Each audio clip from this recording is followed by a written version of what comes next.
तर आज आपण बघत आहोत संस्कृत 7वी कक्षाचा द्वितीय पाठ आहे दुर्बुद्धी विनश्यती। म्हणजे दुर्बुद्धी म्हणजे काय मूर्खपणाने नाश होतो, विनाश होतो किंवा वाईट विचारांनी आपला विनाश होतो। एक्झॅक्टली या जे स्टोरीचं आपण याचा शब्दांशब्द अर्थ बघणार आहोत। अस्ति मगध देशे फुलोत्पल नाम सरहा, म्हणजे मगध देशे ही सप्तमी विभक्ती आहे। मगध देशात फुलोत्पल नाम, फुलोत्पल नावाचा सरह, सर म्हणजे काय तलाव, तर मगध देशात फुलोत्पल नावाचा तलाव आहे। ओके, तत्र संकट विकटौ हंसौ निवसतः। आता इथे दोन हंस आहेत म्हणून त्याला हंसो विभक्ती वापरली आहे, बालकौ सारखं किंवा सो तेथे संकट आणि विकट नावाचे हंस, दोन हंस राहतात। निवसतः म्हणजे राहतात। कंबुग्रीव नामकः म्हणजे कंबुग्रीव नावाचा, तयोः मित्रम त्यांचा मित्र, एक कुर्मः एक कासव, अपि तत्र एव ही विभक्ती आहे, याच्यामध्ये येणार तत्र एव तेथेच प्रतिवसती, प्रतिवसती स्म म्हणजे कंबुग्रीव नावाचा त्या दोघांचा एक मित्र, त्या दोघांचा एक कासव मित्र सुद्धा तेथेच राहत असे। अतः एकदा धीवरः तत्र आगच्छन, धीवर म्हणजे आपण म्हणू शकतो की कोळी लोक। सो एकदा तेथे काही कोळी आले, ते अकथयन ते म्हणाले, वयम श्वः, श्वः म्हणजे उद्या, आपण बघितलं होतं हे काही अव्यव असतात ज्याचं जे कधी बदलत नाही। सो वयम श्वः आपण उद्या मत्स्य कुर्मा आदीन म्हणजे मत्स्य आणि कुर्म मासे कासव वगैरे मारियश्यामः म्हणजे मारूया किंवा मारणार आहोत। एतत् श्रुत्वा कुर्मः अवदत, हे ऐकून कासव घाबरला, तो म्हणाला, मित्रे किम युवाभ्याम धीवराणाम वार्ता श्रुता। मित्रे म्हणजे त्या दोघा हंसांना म्हणाला, अरे तुम्ही युवाभ्याम तुम्ही ऐकलं का, ते कोळी काय म्हणत होते ते। अधुना किम अहम करोमि, आता मी काय करू। हंसो अवदताम, हंस म्हणाले, प्रातः यद उचितम तत् कर्तव्यम। आता इथे पण संधी आहे, तत् कर्तव्यम, तत् आणि कर्तव्यम। उद्या तुला जे योग्य वाटेल ते तू कर। कुर्मः अवदत म्हणजे का हंस असे का म्हणाले, कारण ते लगेच पॅनिक होणारे नव्हते, शांतपणे विचार करून डिसिजन घेणारे होते, त्यामुळे ते म्हणाले तुला जेव्हा वेळ येईल तेव्हा जे योग्य वाटेल ते तू कर। कुर्मः अवदत, कासव म्हणाले, मैवम मा एवं तद यथा अहम अन्यम हृदम गच्छामि तथा कुरुतम। तर कासव म्हणाले मैवम म्हणजे मा एवं, नाही नाही, तद यथा अहम अन्यम हृदयम गच्छामि तथा कुरुताम म्हणजे तुम्ही असं काहीतरी करा की ज्याच्यामुळे मी दुसऱ्या तलावात जाऊ शकेन। हंसोः अवदताम, हंस म्हणाले, आवाम किम करवाम, आम्ही काय बरं करणार आणि आम्ही हे कसं करणार किंवा काय बरं करणार। कुर्मः अवदत, कासव म्हणाले, अहम युवाभ्याम सह आकाशमार्गेण अन्यत्र गंतुम इच्छामि म्हणजे मी तुमच्या बरोबर आकाश मार्गाने अन्यत्र गंतुम इच्छामि म्हणजे दुसरीकडे जाऊ इच्छितो। हंसो अवदताम अत्र कः उपायः, तर हंस म्हणाला, हे कसं बरं शक्य आहे किंवा हा काय उपाय आहे। कच्छपः वदती, कासव म्हणाले, युवाम काष्ठदंडम एकम चंचवा धारयताम म्हणजे तुम्ही एक काठी तुमच्या चोचीमध्ये धरा, म्हणजे एक एक साइड एकेकाने धरा।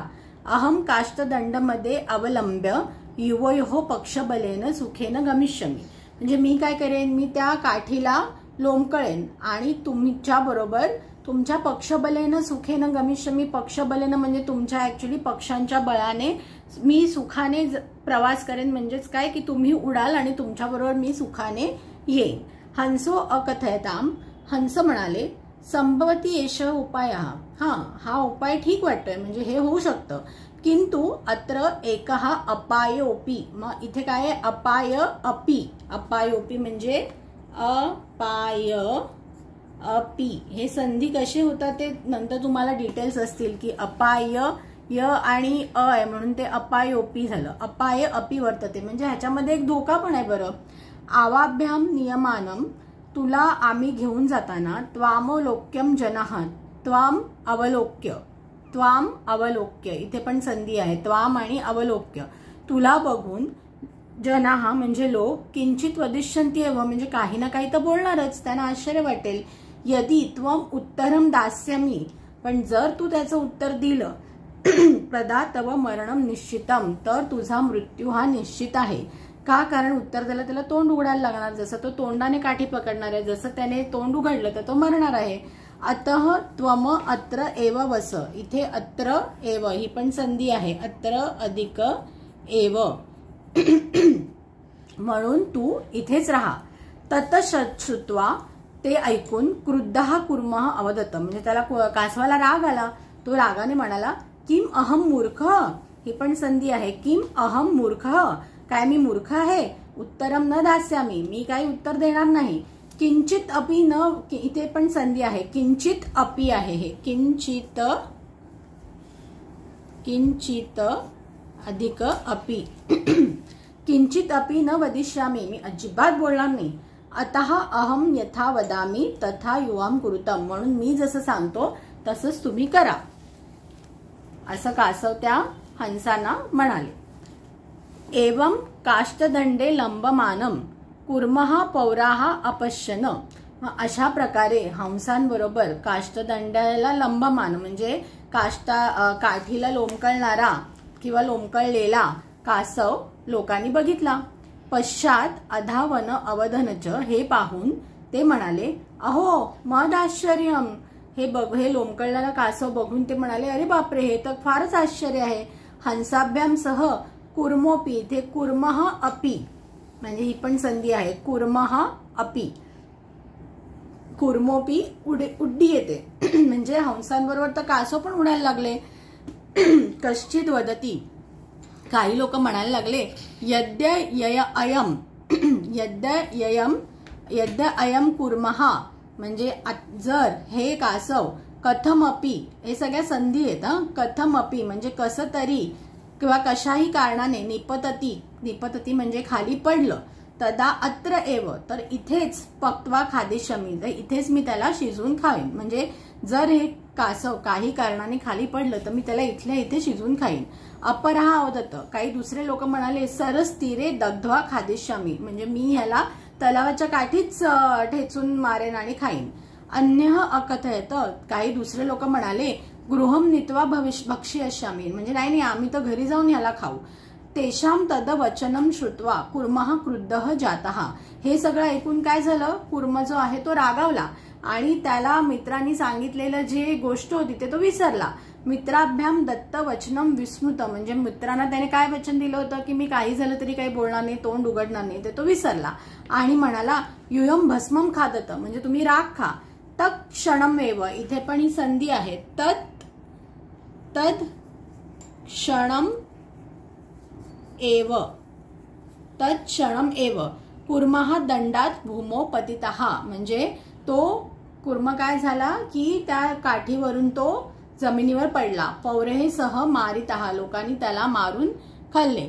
आता एव उक्तम, म्हणूनच म्हटले आहे सुहृदानाम हितकामानाम, म्हणजे आपल्या मित्रांनी किंवा आपल्या हितचिंतकांनी सांगितलेले जे योग्य बोल आहेत किंवा सांगितलेलं काही विस्डम आहे किंवा चांगल्या गोष्टी आहेत, यो न अभिनंदंती, नाभिनंदंती म्हणजे यो न अभिनंदंती, म्हणजे जो ऐकत नाही किंवा जो आपल्या आचरणात आणत नाही. स कुर्म इव, म्हणजे तो त्या कासवासारखाच दुर्बुद्धी काष्टात भ्रष्टो विनश्यती, म्हणजे तो त्या कासवाच्या सारखाच दुर्बुद्धीमुळे किंवा मूर्खपणामुळे काठीवरून पडून जसं ते कासव नष्ट झालं होतं तसंच आपल्या हितचिंतकांचं न ऐकणाऱ्या लोकांचा पण विनाश होतो किंवा मृत्यू होतो किंवा नाश होतो, असं या कथेमधून आपल्याला सांगितलेलं आहे. तर आपण आता ह्याचे शब्दशः अर्थ तर बघितलेलेच आहे प्रत्येक, आणि ह्यांनी दिलेले शब्दार्थ पण बघून घेऊया. सरहा म्हणजे तालाब म्हणजे तलाव, कुर्म कच्छप हे समानार्थी शब्द आहेत, पर्यायवाची शब्द आहेत, म्हणजे कासव.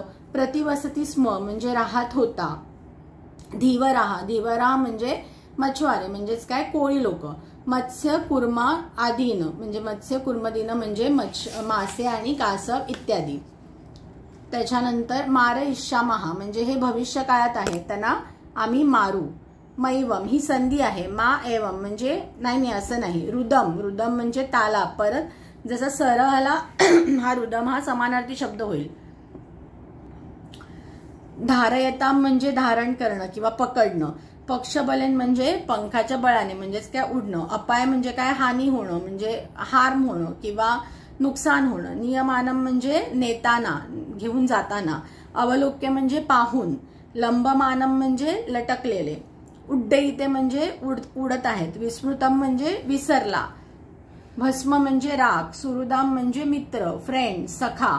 हितकामानाम म्हणजे हितचिंतक किंवा वेल विशर जे तुम्हाला काहीतरी चांगलं विस्डमचे बोल सांगतायत. अभिनंदनती म्हणजे स्वीकार करणं किंवा ऐकणं. दुर्बुद्धी म्हणजे दुष्टबुद्धीवाला लिहिलं इथे, पण इथे दुष्टबुद्धीवाला अर्थ नाही होणार. इथे अर्थ होणार का मूर्ख किंवा जो विचार न करता कृती करतो त्याला आपण दुर्बुद्धी म्हणणार.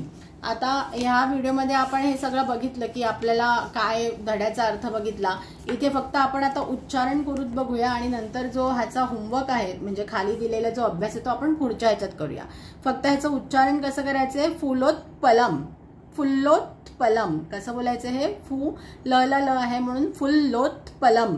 फुल्लोत्पलम काय आहे. तलावाचं नाव आहे. कंबुग्रीवः, कंबुग्रीवः, कंबुग्रीवः, कंबुग्रीव हे कासवाचं नाव आहे. उक्तवान, उक्तवान म्हणजे म्हणाला.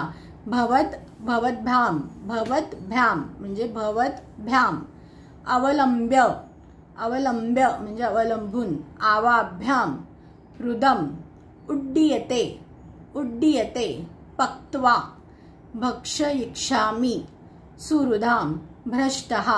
कारण संस्कृतचे जे शब्द आहेत ते व्यवस्थित त्यांचा उच्चार करणं हे खूप जरुरी आहे. तर आता आपण दुर्बुद्धी विनश्चिता या पाठाचा पूर्ण अर्थ बघितला आहे. तर ह्याच्या पुढे आता आपण पुढच्या व्हिडिओमध्ये ह्याचा खालचा जो होमवर्क आहे किंवा अभ्यास आहे तो करूया. तर तुम्हाला आमचे व्हिडिओज आवडत असतील तर आमच्या चॅनलला नक्की लाईक, सबस्क्राईब आणि शेअर करा. आणि आमचे व्हिडिओज दुसऱ्यांनाही शेअर करा की ज्याच्यामुळे दुसऱ्यांनाही संस्कृतचा अभ्यास करण्यामध्ये सोपं जावं अशी आमची इच्छा आहे. थँक्यू.